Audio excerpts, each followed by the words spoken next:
Shamshabad airport లో భారీగా విదేశీ కరెన్సీ పట్టుకున్నారు. దుబాయ్ నుంచి శంషాబాద్ ఎయిర్పోర్ట్ కు వచ్చిన వ్యక్తి నుంచి 67 లక్షల యుఎస్ కరెన్సీ గుర్తించి స్వాధీనం చేసుకున్నారు. అయితే నిందితులను ప్రశ్నిస్తూ ఉన్నారు కస్టమ్స్ అధికారులు. అనుమానం రాకుండా ట్రాలీ బ్యాగ్ కింది భాగంలో కరెన్సీని దాచి తరలించే ప్రయత్నం చేశాడు ప్రయాణికుడు. తనిఖీల్లో అడ్డంగా దొరికిపోయాడు. అతనిపై ఫెమా చట్టం కింద కేసు నమోదు చేశారు.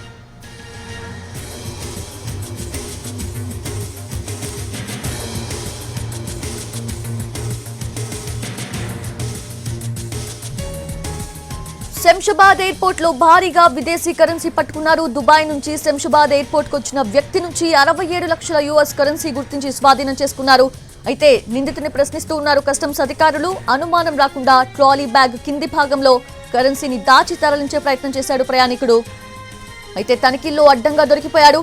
అతనిపై ఫెమా చట్టం కింద కేసు నమోదు చేశారు.